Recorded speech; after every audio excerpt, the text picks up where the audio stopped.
All right, hello, everyone. Hello, Brenda. Tuesday. Oh, yes, happy Tuesday. You're muted there for a second. I am so happy to be chatting with you and featuring you for this month of September for the Black Business Connector. So thank you so much for joining me.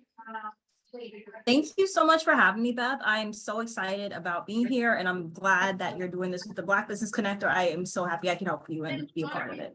Yes, I am excited for all of the information we are going to be sharing with entrepreneurs. But let's first start by just doing a quick introduction. I'm going to read for everyone a little bit about you, and then we'll get into all the juicy stuff for business. So Brenda Gonzalez is the founder and CEO of Styled by B. And Styled by B is about empowering entrepreneurs and executives to elevate their personal brands through authentic style.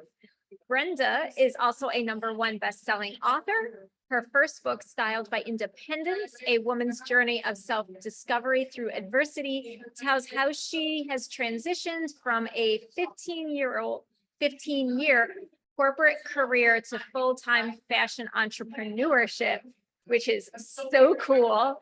And so I would love for you to share with us a little bit more about yourself and your entrepreneurial journey and your styling business. Okay, thank you so much, Beth. Yes, I have the best of both worlds here. So I was in corporate for 15 years doing financial services. I was in the insurance industry, and I always knew I was destined for more. I know it's so corny, but I went to FIT when I was like 19, 20, and then my life took a different turn, and I wrote about that in my #1 best-selling book, Styled by Independence. It's available on Amazon.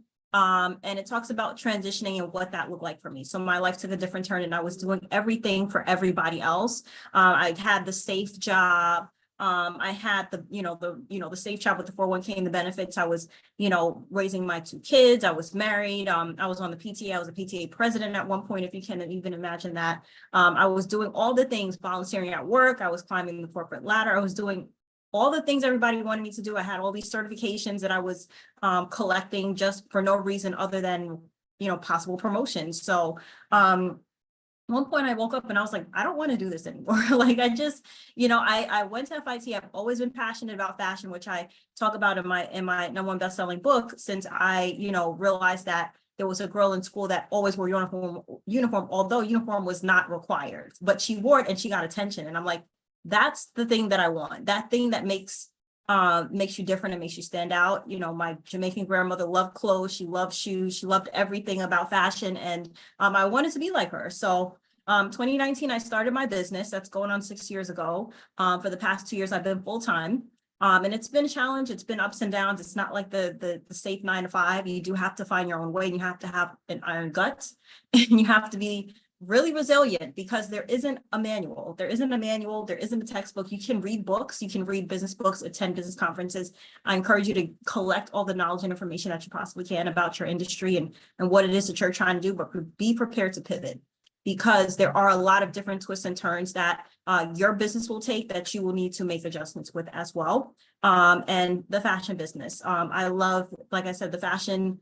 Being an artist and being creative is one thing, but you need to have a business background. What I went to FIT for was fashion merchandising management. So it kind of helped me understand the business aspect of it. Clothes are pretty, but also you need some sort of backing in order to help you be successful. And that's kind of where I'm at right now. So I mentioned #1 best-selling author. These are things that I've obtained in the past 2 years. #1 best-selling author. I produced a show for New York Fashion Week in February 2024, which is earlier this year.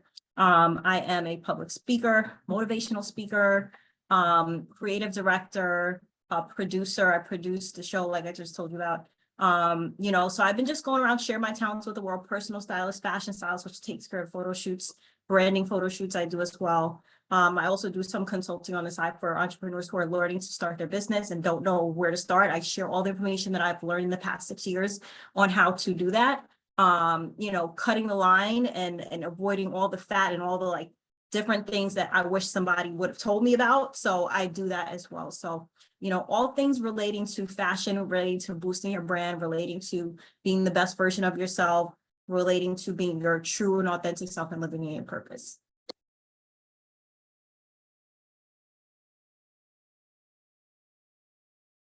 Sorry, I had to find the mute button. Here I am in this cafe doing this. Because that's the life of the entrepreneur. I have been literally on the go all day today. So it's like, let me plot myself down here. But I love everything that you shared. And I feel like everything that even though you weren't really, feel like all things work together um and benefit us in some way or another. So I can see very easily how you could have been the PTA president, but I can also see how that could have helped you in now your new career, as Oh, a it has. full-time entrepreneur. Like there's so many Mhm. things and we think, oh, I'm like wasting my time over here or I'm wasting my talents over there, but it really all does come together when we let it. Yeah. Yeah, it absolutely has. So crazy story. I learned how to produce shows from being on the PTA.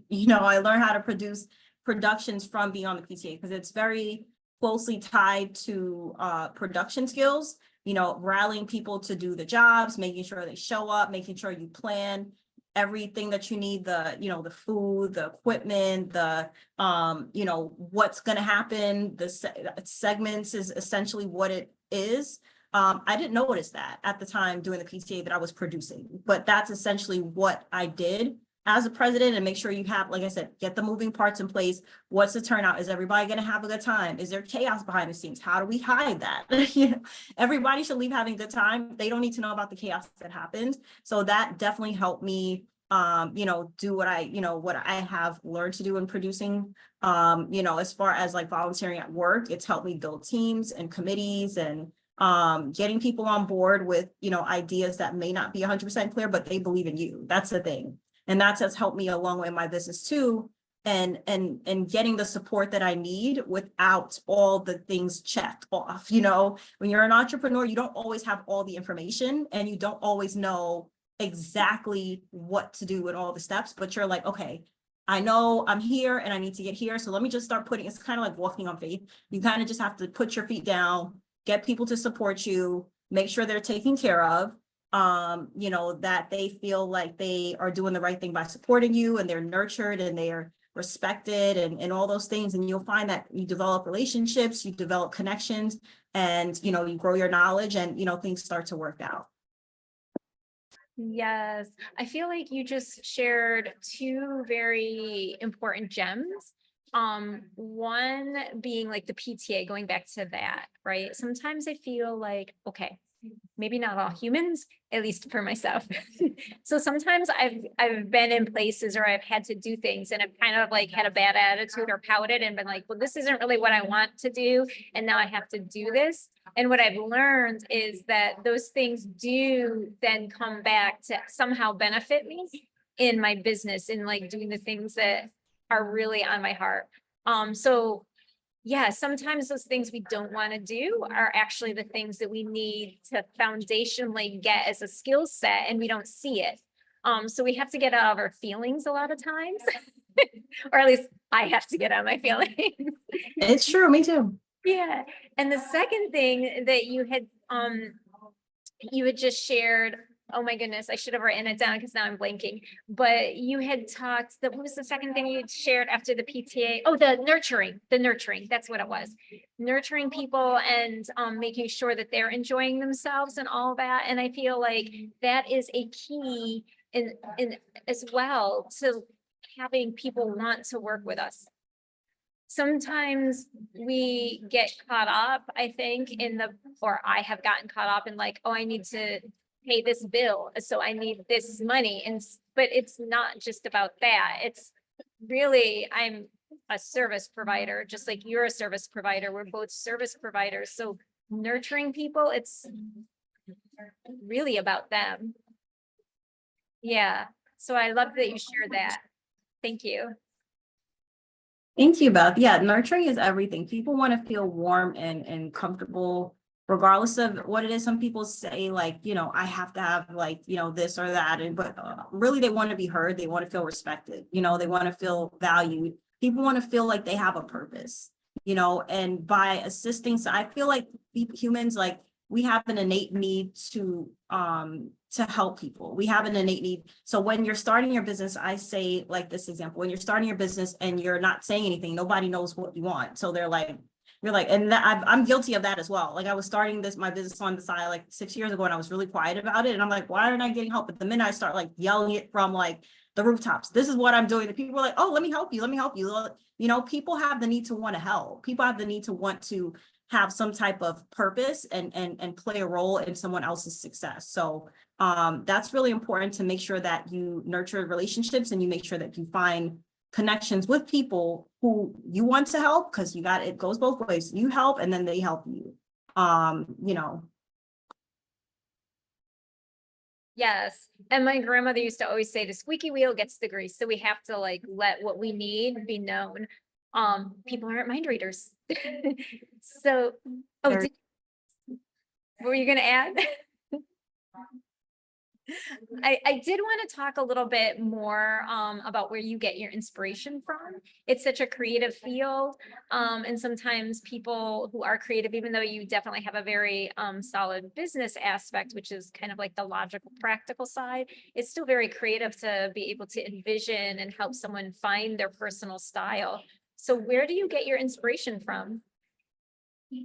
I love following all things fashion, and honestly, like I don't know how to explain it, but I can talk to somebody within a few minutes. I understand them. Like I understand their personality. I understand what they would wear, what they wouldn't wear if I'm working with them on like a production side or an entertainment project, or you know, I can understand what their personality is, and the ability to understand someone's personality and understand them on like an emotional level, a mental level. It really helps me understand what they would want. Because a lot of times people think they want a thing and then you talk them through and they're like, oh yeah, maybe I could go this way. Maybe I could think about this option. Maybe I could think about that option. So, you know, I watch a lot of fashion inspiration, you know, Women's Wear Daily, you know, Vogue, all the Instagram fashion pages. I love watching that. TikTok fashion is really interesting. But also just understanding people and understand that they you know, they want to feel something more than to look something. They want to feel something. So I try to use that. So my background, I ended up with 2 degrees in marketing. So they want to feel something, and I try to interpret that feeling into what it is that they want to look like. So it's twofold. It's feeling, and then it's my marketing is like, what do they want to feel? And then my fashion side comes in and says, this is what that looks like. So it's kind of a 2-part thing. I feel though like it's more than, I like that, how like being able, you're actually showing empathy because you're getting in touch with someone else, but I feel like it's emotional intelligence. You said marketing, and it is in a way, because like how we dress and present ourselves for our brands, you know, we are marketing ourselves. Like if I show up in like really chunky boots and a leather jacket, it's going to be a little bit of a different presentation than if I show up in an evening gown with glitter and sparkles, and I'm probably going to show up in the sequins, but that goes with personality. And I think that shows that you have like, you're using emotional intelligence. It's beyond just marketing. Yeah, 100% emotional intelligence. It's very important to me. It's one of the most important pieces of my business and my life. Like just being able to understand people, you know, understand what is behind it. I did a whole like paper in college about emotional intelligence and how it plays a role in decision making. So you know, it's definitely one of the things in my little arsenal, in my little toolkit that I use to be able to effectively do my job and effectively form and maintain relationships. Yeah. And you know what is really good, because you'd said something earlier. You'd said like the person may think they know what they want to wear, but then in conversation with them, I have this idea of what might feel good. And so I think sometimes, even without realizing it as business owners, because we are trying to serve or provide a product that people want, I think there is sometimes a temptation to try to show up how others might want versus like how we feel and like what is comfortable. Like there are certain things I won't buy. Like this shirt, the only reason I'm wearing it is because it's comfortable. It's thin, it's super comfortable. If this is scratchy, I'm not taking it home with me. There's like it's so important to be comfortable. I get that. And then you probably went to the store, you probably felt the fabric, you're probably like, I'll give this a try because it's comfortable. Like, it's one of those things. But if somebody showed it to you, you'd be like, no, absolutely not. But it's like one of those things. It's for a business owner and for a service provider, like I explore a new world of possibilities, essentially. I help solve that problem of what you acknowledge is a problem, but then I try to do I get you out your comfort zone, maybe do an unconventional way of solving that problem. Unconventional is like, I make you do things you don't necessarily want to do, like kind of like a coach. Coach is like, or like I'm not really personal training. Personal training, like push you so hard and you're like, I'm gonna die. And you're like, no, you're not. You're fine. You're fine. Not that extreme, but kind of like, I know you can do better. You acknowledge that there is something that you want to do better. You don't know how to get there, but I want to get you there. You just have to trust me and trust my expertise. And I have a whole bunch of reviews. Like, I'm not making this up. I've been doing this for a while. I have a ton of reviews. I haven't gotten less than a 5-star review in a very long time. So, I understand how to get you there. And I know my clients. Everybody's not my client. We're not always meant for each other. And I can know that pretty quickly. But, my clients, people who are like, we connect, we lock in, we understand what needs to happen here, it goes really, really well. Yes. And I think that's also important. None of us are meant to serve everyone. I mean, there is a capacity, right? You're an author. So technically, theoretically, everyone in the world could buy your book. But it's probably not relevant to everyone in the world. And that's okay. So yeah. I did want to go into a little bit more of like the practical, because I know, well, for one, I don't think there's anything wrong with having your business and having your day job, right? But sometimes people will feel ashamed or sometimes about having both, and they'll just want to transition into full-time entrepreneurship, but then doesn't necessarily mean you're always meant to do that. But then there are other people who that's really where their goal is. They have this vision of being a full-time entrepreneur. So I'm curious if you would be willing to share 2 or 3 of your biggest keys for successfully going and leaving 15 years of consistent paycheck and stability and going literally into the unknown. And yeah, you do have to have an iron gut, like you said. But what are 2 or 3 things people can do to set themselves up for success? Okay, so number 1, I would not leave your day job without a substantial amount of savings, because it's going to get rocky. Like, once and I noticed that when I was working because I did my full-time job and this business for 4 years. So I did them both at the same time.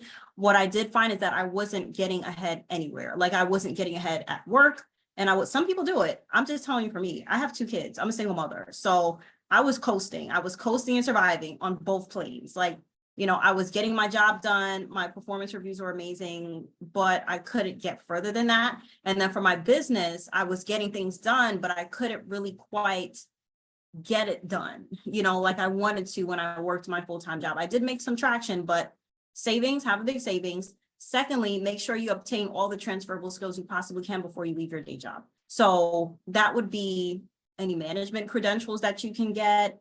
That would be any financial management courses that your company offers. That would be whatever it is that your job offers to pay for you, you need to take it in order to help you with your business. Any type of projects, volunteer work. Like I told you, I volunteered on my job for a long time. It helped me learn how to develop relationships, help me learn how to run events. Running events is very hard. We have to carry equipment, we have to engage, we got to pack things down, take everything you can from your day job before you quit.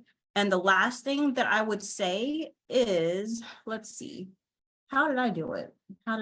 So the last thing I would say is make sure that you have a plan written down. You need to write down a plan. You need to write down a business plan. A lot of people say, I don't need a business plan. You do. You need to understand what you're doing. You can't just jump into the abyss. And I say that because I'm a single mother. Like I got kids. I don't have time. I don't have time to be, time to not like, understand what needs to happen in the future. My days are packed. My days are packed with my stuff, with my kids' stuff. You need to make a business plan and you need to set goals on what you're going to do in the next 6 months. And as an artist, as a creative person, that's very hard to do. We want to just do our art and think about the rest later.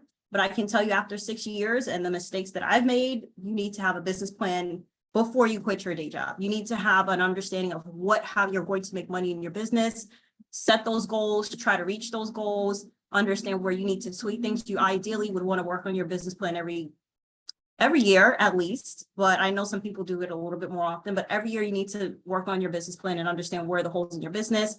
Grant funding, I found this out, super big tip. I wish I knew before. You can get a grant for just having an idea. You can get a grant for just saying, I think I want to start a business. I did not know that 6 years ago. That would have saved me a lot of headache. You can get sponsorships for having an idea of starting a business. You would just have to sit down with somebody who's an expert at writing grants, an expert that can help you write sponsorships so that you can allocate your resources, meaning your money and your time, to things that can help get you on the right path from the start. That way you won't be stressed like the rest of us saying, oh, my savings is running low. I have to pick this up. I have to, get some income in. Like you would be on the right track and you would have been starting strong to begin with. So get your transferable skill, have your savings, get your transferable skills, and make sure you have a business plan, which should include grant funding and sponsorships. That's probably number 4. So you asked me for granted before, but yes, do those things and you should be better off.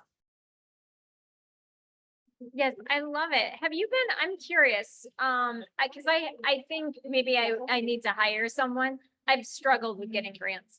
So you're not a nonprofit, you're a for-profit, right? And you've been able to get grants successfully? I'm working on it. I did actually hire someone to help me with Yeah. grants. So I am working on it. It is a process. And it takes dedication and it takes commitment. And it's something that is like going to school again. Like you have to kind of get your training wheels on and, have to understand how the grant process works. And I call it shape shifting. You have to be what they want you to be in order to successfully get the grants. With sponsorships, you have to be what they feel is a benefit to their company. So I'm learning all those things. And, in the next couple months, I should be doing really well, but when it comes to those things, but I am learning right now.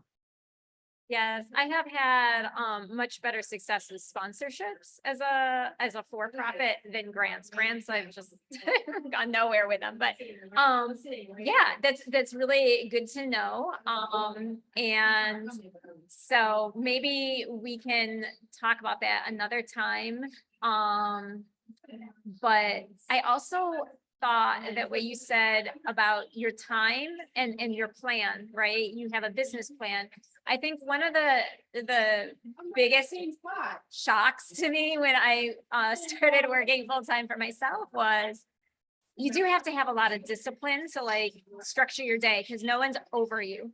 So I feel like it's good if you have someone who's an accountability partner, just someone who can motivate you. Like it doesn't even have to be something formal, but just someone who like you can go over to their place or meet up with them and just like work together to just keep you on task. I find is like very good, or it's been very good for me.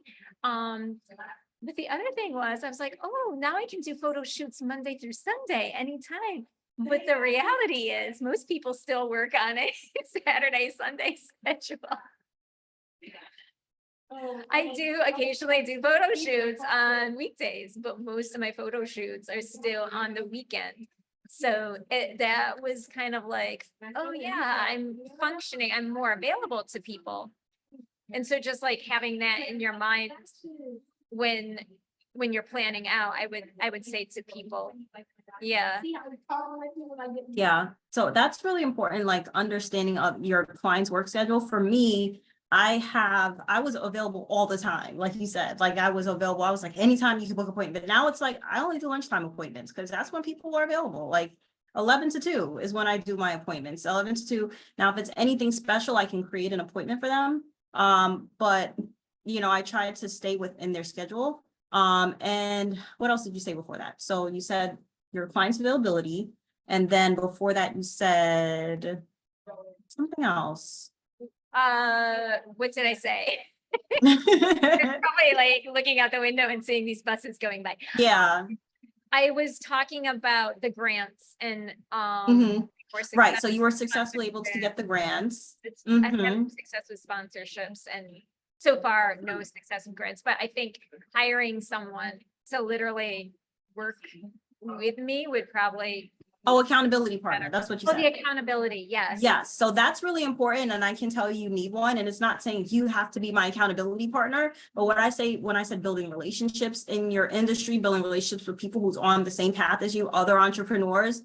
We're a community of people who are a little bit crazy because we do things that don't make any sense. Like sometimes we do things that don't make us any money. People in their 9 to 5, they clock in, they clock out, they get their paycheck. It's easy to them. They don't understand why we do things, and it doesn't always turn out the way we think it will. Sometimes we do things and it's exponential returns and they're like, wow, that's crazy. And sometimes we do things and it's like, there's crickets. Like we don't have answers to why things went the way they did. So we're a little bit crazy. So it's good to have people who are doing what you do. I have several accountability partners.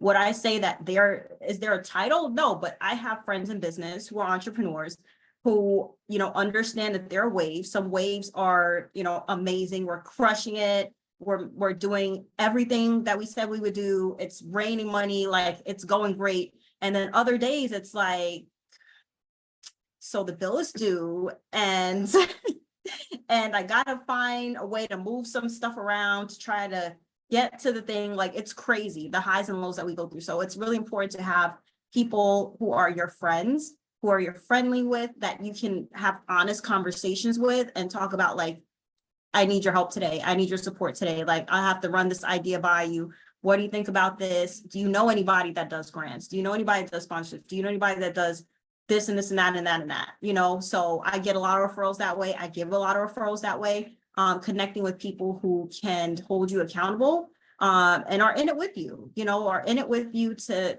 help you succeed and you help them succeed. And we just, lock arms and be a community of people that support each other on the way.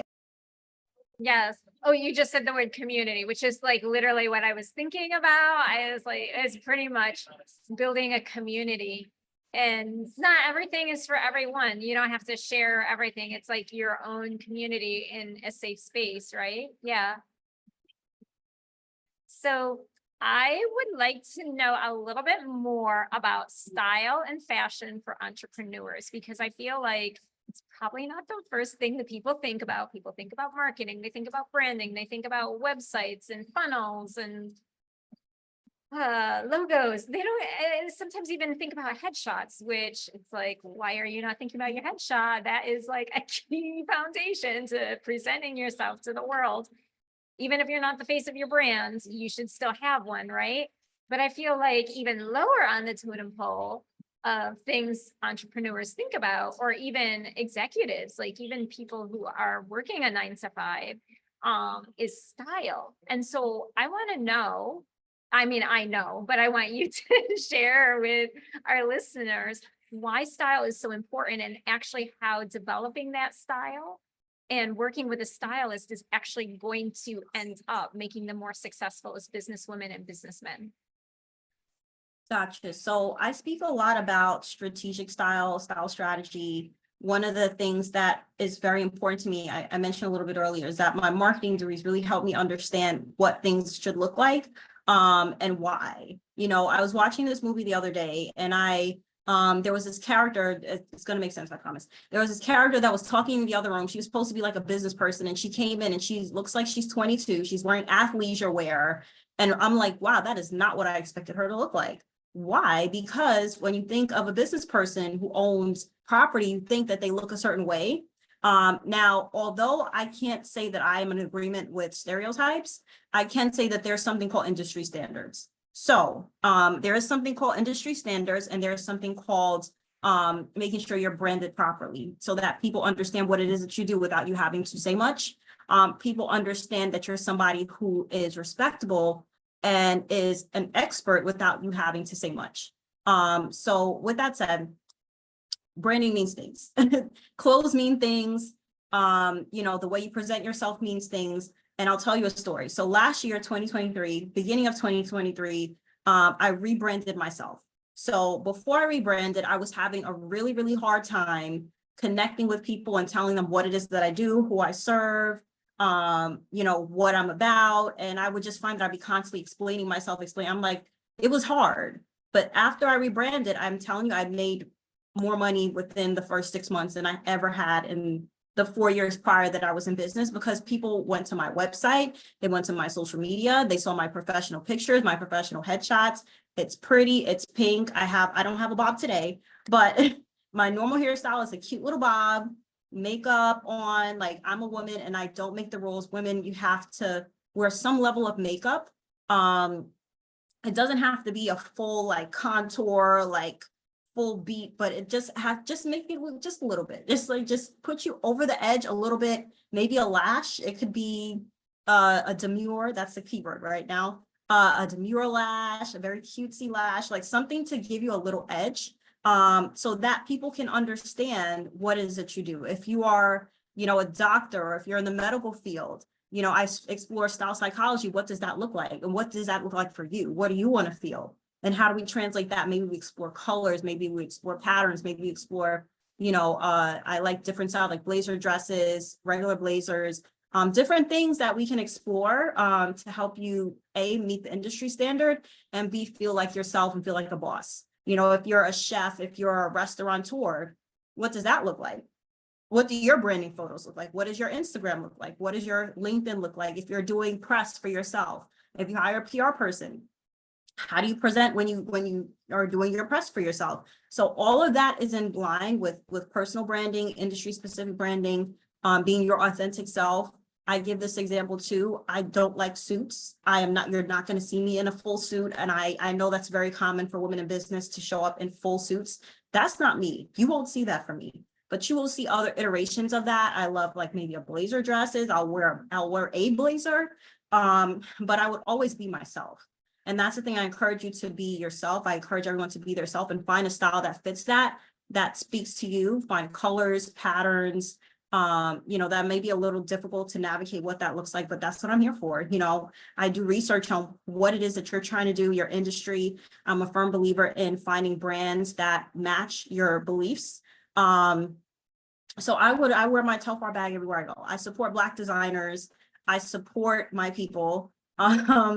I support people who are making a change in the world, brands that are sustainable, that promote sustainability. H&M, I know, has a big initiative for sustainability. So, if I go to buy something from H&M, I feel better about it because they're doing something that's helping the world. I try to support certain initiatives so that way my message is in line with the person that is being presented. I think what I would sum everything that you said up in one word is trust. So you're speaking about a industry standard, and you gave the example of a real estate agent, right? And none of us always look perfect, right? You might be moving that day and you're not going to be moving in an industry standard outfit. But Right. I do feel exactly what you're saying when you present yourself a certain way that's kind of in line with a standard, you're building trust. And I think that's what happened with you, perhaps, when you're saying you're a stylist, but when you rebranded and you came out elevated, because I think I've been following you maybe since last fall when we met at her Rise conference. So like almost a year. But I do remember like when I first met you, I was like, oh, her outfit looks so cute. She's so cute. I was like, who is she? It's like, I'm a photographer. I think I might want to, know who she is. Let me make it my business. So other professionals, naturally, I think what I'm trying to say is are going to, even without realizing it, gravitate to you, not just you specifically, but like our listeners, when we're presented a certain way. And we do feel, I think you're onto something about things being ethical, with like what are the values of my brand? and who am I shopping with? And it doesn't even matter. I mean, it could be with food, it could be with anything, right? But like, there is a level of self-esteem that we don't realize that we have. And working with a stylist, right? I might not know. I might be like, look, I like this style, but I don't like this company. I don't like what their message is. It's not in alignment with me. Help me find companies that are going to make me feel good inside and out. Yeah, I agree with that 100%. It's a whole thing. It's a whole thing for me. I don't just dress people and leave them. I am very big on making sure they understand the transition that's happening. It's a commitment, which is why I say, like, everyone's not my client and everybody's not ready to work with me, but people who are my clients and people who are understanding that this is a transition that I'm trying to make and helping you understand things differently. It's not just fashion to me. Global warming is a big problem. Climate change is a big problem. And side note, like, it would keep me up at night sometimes. Like, I can't think about the world that we're giving to our children. Like, how can I fix it? Like, how can I support brands who have those initiatives? And I try my best to do that. I try my best to help my clients understand what needs to happen in terms of, how to align themselves with their brand, how to align themselves with other brands that feel that way, how to be consistent in your messaging.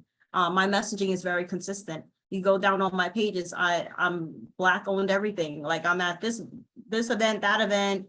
I have relationships with certain organizations. Like, my brand is very consistent in that aspect. And whatever that is to you, you should be there. Like, I give examples, like, whatever your industry is, if you're in finance, every finance event you need to be at. You need to be shaking hands with all those people. If you're a chef, we need to see entire pages of just your food. I don't want to see, and I know it's very touchy about people and their kids. I love my children. You won't see them on my page.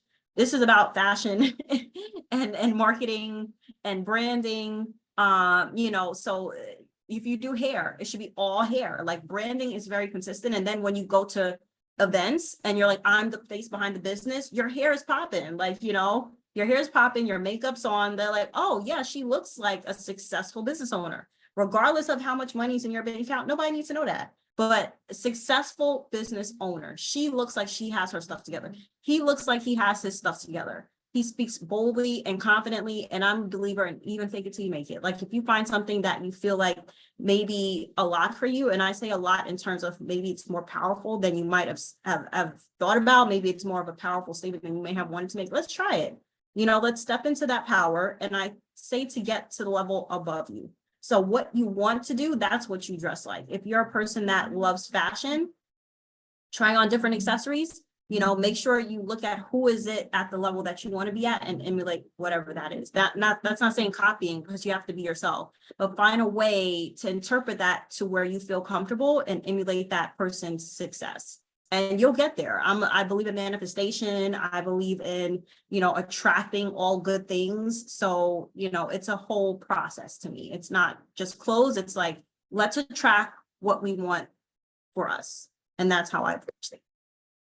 Yeah, I do. I agree, because again, you're not going to be comfortable. So I'm similar to you, that I love a nice suit type skirt or a blazer, but head to toe all together, it doesn't happen for me. I like mixing and matching.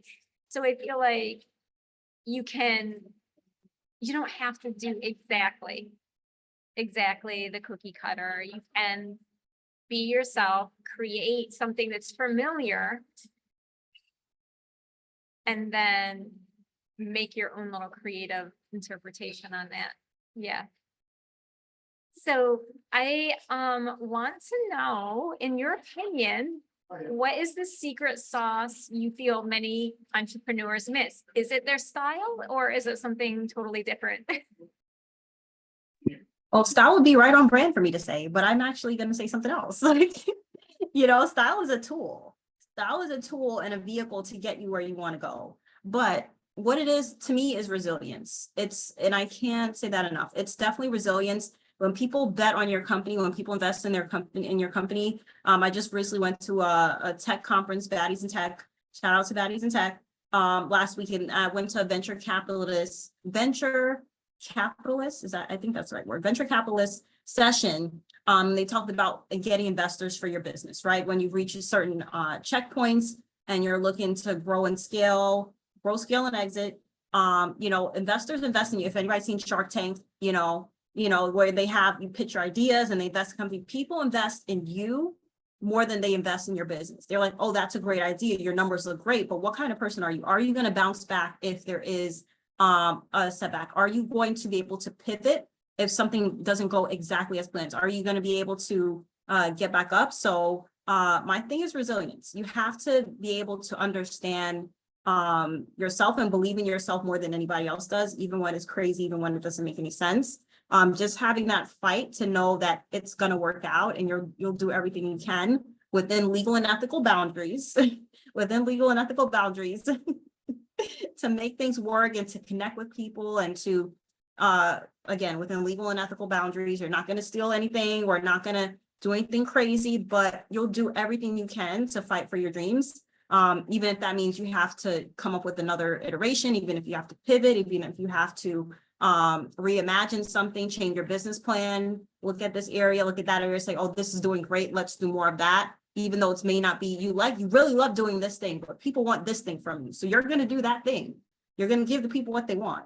So that's my take on it. I agree within boundaries, but resilience is so important because it really, living the dream is sometimes not always dream-like. Sometimes it's like more nightmarish because, things go wrong. I remember I thought I would invest in some coaching, and if I could redo it, I would have never hired that person. It was like the biggest waste of my money. So I still have a coach. I just have a good one now. But so we always, there's always going to be times where like, oh, I wish I could get my money back. I wish I could get my investment back. That did not go at all like I had hoped or wanted. But life goes on and you do come back and it moves forward. And so, I think having people on a team like a coach or someone to help you to even keep that resilience is really important too. Yeah. So since we've talked so much about success and we've talked about the secret sauce that many entrepreneurs miss, what is your next level of success looking like for you? What's next? Beth, I'm so glad you asked. So I'm expanding to different things. So I do one-on-one style consultations with helping executives and entrepreneurs get to their next level with style, helping, them step outside of their comfort zones, be their truest version of themselves, have the confidence to be bold and unapologetic, but still looking like a boss. So that's what I do right now. I'm currently expanding into taking on different contracts, like doing corporate contracts. I do workshops, speaking in schools, just trying to see how else I could share my gifts with the world. I do public speaking already. I'm just trying to see how else I could share these gifts with the world on a wider scale. And that's the next step for me. Just sharing it with a lot of people at once. I've done a lot of things in the past years. I used to go live every single week. I used to, give out free seminars and free webinars. And that's how I started getting, speaking engagement, because there's proof that I do these things already. So that's something entrepreneurs do, the stuff online, go live, show your plan. It doesn't have to give away all your trade secrets, but just, a plan of something that would look like a workshop, a plan of something that would look like a speech, or something that would look like dress up your family members or get your family members as your first customers and make them write your reviews, like something that looks like what you would want it to look like. So that's my next step. I'm just expanding to speak to more people. I hope to speak on like an international stage. I came really close earlier this year, but it just wasn't the right opportunity for me. So it's going to come again to do international stuff, national stuff. So that's the next level for me right now. Yes, I love it. I'm so excited. I can't wait to see a post or something by you going, I'm going to be on the international stage. But I also think what you just shared is important to remember. Sometimes we're like, oh no, I missed an opportunity, but it's not that serious. It's not the only opportunity ever. Opportunities come, they go. Sometimes they are not the right fit. And even if it's like our fault, like we dropped the ball, maybe there's a reason why we dropped the ball that we don't even know about. So, yes. And you have, I think if I remember from your website correctly, so you have the one book, but I believe you have a new book coming out too. Yeah, so I have a book that I am working on getting a literary agent. If anybody knows a literary agent, I'm trying to get publishing. I need to get into Target and Walmart and all the big stores. I'm looking for a literary agent. The book's already done. It's called The Style Discovery Blueprint. It's a workbook that's over 100 pages. It tells you about how to find your style identity. Identity is very important to me. My first book is about how I found my identity, Style by Independence, through style. This book is about cultivating each and every person's own style identity. So I have 10 chapters. One of the chapters is, body analysis, body type analysis for, women. You have different body types, like how to dress that body type. There's one that's a personality quiz where we figure out who's your celebrity style match. I try to make it fun. A couple of things are about draping and fabrics. All the questions that color theory is in there, all the things I get asked about as a stylist, I put it into one book with 10 chapters with as much information as I can pack into it. So I'm aiming to release that in Q1 of 2025. I am shopping literary agents at the current moment, and hopefully we can get into Target Q1, Q2 latest of next year. Cool. I am so excited. People are gonna love this. Yes. It's like a great tool to get going too, right? Because then by the time they meet you, they have a little bit clearer idea. So it will make your job a little bit easier, I think. Okay, so this has been so much fun, but before we wrap, we do need to let everyone know how they can connect with you. So please tell everyone how they can get in touch with you. Sure. So the easiest thing is going to be my website, styledbyb.net. That's styled with a D at the end by B's and boy.net. My Instagram handle is that's I am styled by B. The same thing on TikTok. On LinkedIn, I'm Brenda G, personal stylist NYC. And where else am I? YouTube. I'm on YouTube, but you can get to my YouTube page from my website, I believe. So yeah, those are my handles. Follow me. I give a lot of free style advice every week. If you sign up for my mailing list, I give you tips and tricks on what's new, what's coming out, where I'm going to be. You also get a free download. Everyone that's on here, you get a free download, 5 steps to remix your closet, how to take your existing items and remix them and make them new. It also gives you shoppable links. If you don't have the things in your closet, you can click shop. It includes plus sizes. The style guides for men. I have one for men, one for women. So everybody's included here. It includes plus sizes. It includes accessories in both style guides. So it's just helping you take your style to the next level without doing much work. Nice. Yes. And as someone who's on your email list, I can attest your emails are really useful. And she has she has 2 columns and she does really do exactly everything that she said. She has like a little section for the men and a little section for the ladies. And so I love that, you're helping everyone. So yes. All right. So thank you for sharing your contact info. I'm going to also, of course, put all the links in the description below this video so people can just click on it as well and make it super easy. But before we end, any final last thoughts or insights you want to share? Last thoughts and last insights. Okay, so I thought of something really interesting. It's really cool.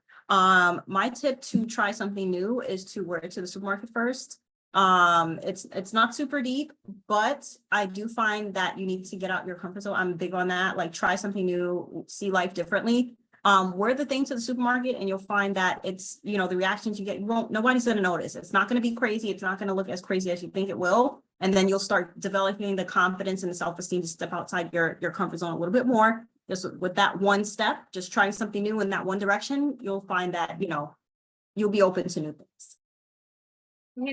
That is so true because like once you do something, you realize it's not that crazy at all. And so before you show up at an event feeling a little uncertain, yeah, I like it. Showing up at the supermarket to kind of prove to yourself that you do look absolutely fabulous and it's nothing too much. There's never too much anyway. So yes, I love that tip. Thank you so much, Brenda. This was so much fun. Thank you so much, Beth. Thank you for having me. Yes, thank you. All right. I'm going to stop recording. Oh my goodness. There we go.